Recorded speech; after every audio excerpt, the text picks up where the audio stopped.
மூணாவது ஒரு கிராஃப் இருக்கு, வாட் இஸ் கால்டு டிரான்ஸ்ஃபர் கேரக்டரிஸ்டிக்ஸ்னு ஒரு கிராஃப் இருக்கு. அது போகிறதுக்கு முன்னாடி இந்த கட் ஆஃப், ஆக்டிவ், சேச்சுரேஷன் அப்படிங்கிறத பற்றி என்னங்கிறத நான் சொல்லிடுறேன். இந்த மூணு ரீஜனையும் நம்ம எப்படி பிரிச்சுக்கலாம், எப்படி பண்ணலாம் அப்படின்னா, இப்போ ஃபார் எக்ஸாம்பிள் இப்போ நம்ம என்ன பண்ணிக்கணும், பேஸ் எமிட்டர் ஜங்ஷனுக்கு பயசிங் வரணும், அப்புறம் கலெக்டர் எமிட்டர் ஜங்ஷனுக்கு பயசிங் வரணும். ஸோ பேஸ் எமிட்டர் காமன் எமிட்டரில் பேசிட்டு இருக்கோம் இல்லையா, இந்த பேஸ் எமிட்டர் ஜங்ஷன் ஃபார்வர்ட் பயசிங்காக இருக்கணும், இது ரிவர்ஸ் பயசிங்காக இருந்துடலாம்.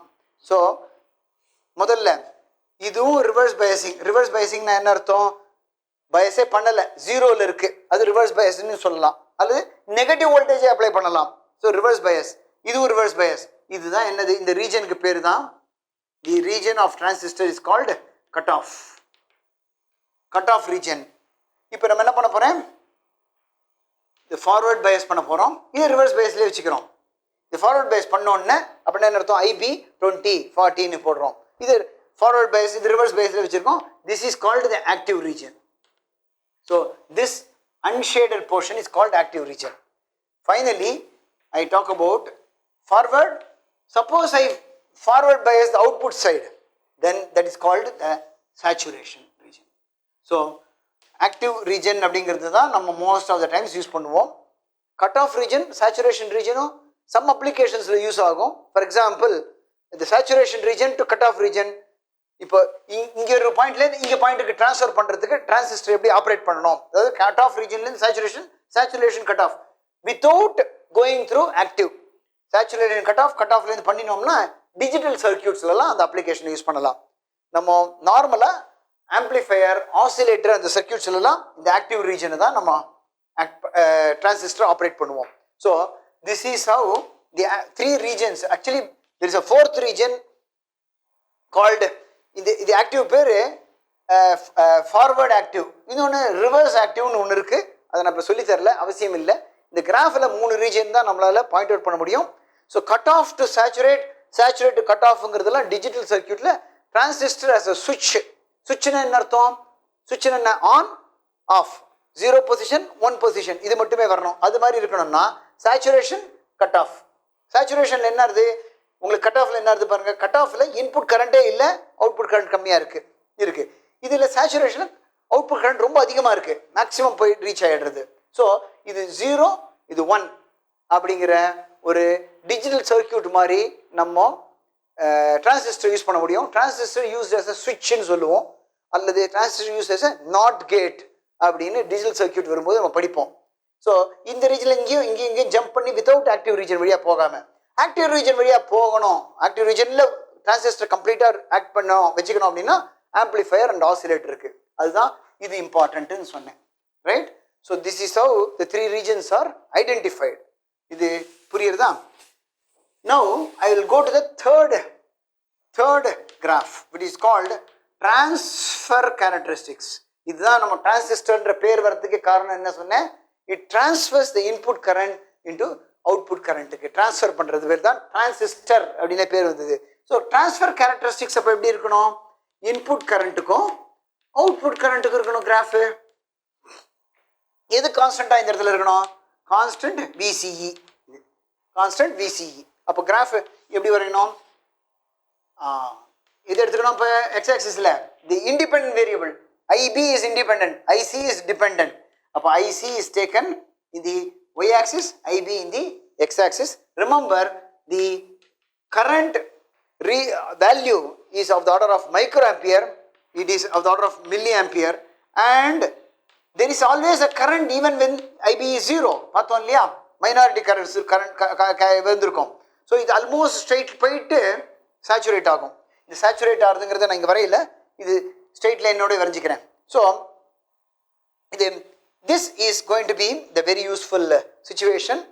இந்த இடத்துல இப்போ எப்படி இன்புட் இம்பிடன்ஸ் கண்டுபிடிக்காமல் இங்கே அவுட்புட் இம்பிடன்ஸ் கண்டுபிடிக்கலாம், இந்த இடத்துல என்ன கண்டுபிடிக்கலாம், அது ரெண்டுத்தையும் இப்போ நான் சொல்லித்தரேன். So this is a particular VCEக்கு, ஒரு பர்டிகுலர் VCEக்கு நம்ம வச்சுக்கலாம். 1 வோல்ட்டுக்கோ 2 வோல்ட்டுக்கோ 3 வோல்ட்டுக்கோ ஏதோ ஒன்றுக்கு பண்ணிக்கலாம். அது நவ் இது முதல்ல வரைஞ்சி காமிச்சிடுறேன். This is a straight line, அப்புறம் சேச்சுரேட் ஆகும். அந்த சேச்சுரேஷன் வரையில் ஸ்ட்ரெயிட் லைன் போர்ஷன்லேயே நம்ம என்ன பண்ணிடணும், we find the slope of the line.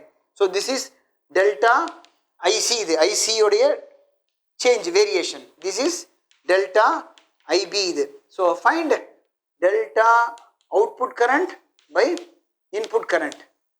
இதுக்கு பேர் என்ன சொன்னோமோ? Remember, at constant VCE. This was taken as the current gain of the transistor in the CE configuration. Alpha is the current gain in the CB configuration. CE configuration க்கு beta னு நம்ம பண்ணினோம் ஞாபகம் இருக்கா? அந்த பீட்டாவை கண்டுபிடிக்கிற வழி இதுதான். So this is going to be very large. 20 to எவ்வளவு சொன்னோம்? 200 வரும் அப்படின்னு சொன்னோம் ஞாபகம் இருக்கா? This is current by current. So no unit for beta. Beta is a number.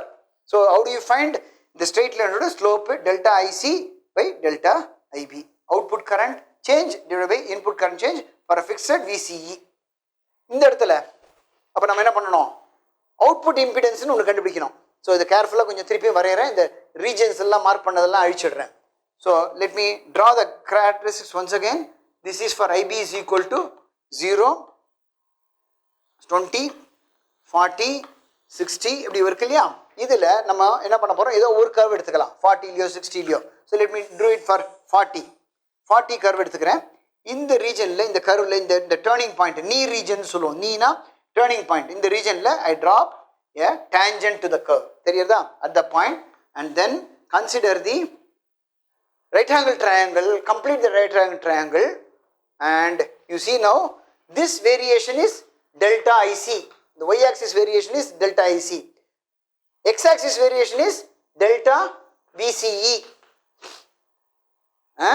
அப்போ இதுலேருந்து delta VCE by delta IC கண்டுபிடிச்சு at constant IB எப்படி இது?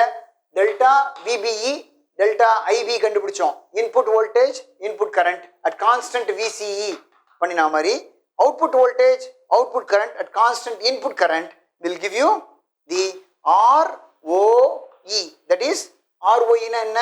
Output impedance of the transistor. Output impedance of the transistor will be very small, less only. எப்படி இங்கே வந்து எதனால் high ஆச்சு சொன்னோம்? IB is in the range of microamperes, whereas IC is in the range of milliamperes. So VCE ஜென்ரலாக ஒரு 1 volt இருக்கலாம் change, அதில் 2 வோல்ட் சேஞ்ச் இருக்கலாம். ஐசியோட சேஞ்சு 1 மில்லியாம்பியர் சேஞ்ச் இருக்கும். அப்போ 2/1 அப்படின்னு வரும்பொழுது திருப்பியும் அது உங்களுக்கு என்னது கிலோ ஓம்ஸில் வரும், அல்லது 1000 ஓம்ஸ்குள்ளே இருக்கும். Less than about 1 kilo ohm இருக்கும். இது கிரேட்டர் தேன் 10 கிலோ ஓம்க்கு வரும். தெரியுறதா? ஏன் ஹை இது லெஸ் லோன்னு சொல்கிறதும் புரியுறதா?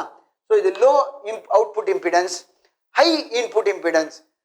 Transistor in CE configuration will have high input impedance, low output impedance, very high current gain. CE configuration உடைய ஃபைனல் கன்க்ளூஷன் பார்த்தா இந்த கிராஃப்லேருந்து 3 கிராஃப்லேருந்து high input impedance, low output impedance, large current gain அப்படிங்கிறது தான் நம்ம புரிஞ்சுக்கிறோம் இந்த இடத்துல. ஸோ டிரான்சிஸ்டர் கேரக்டரிஸ்டிக்ஸ்னால் இவ்வளவு டீட்டெயில்டாக இந்த 3 கிராஃபையும் வரைஞ்சி இந்த 3த்தையும் சொல்லி தரணும்.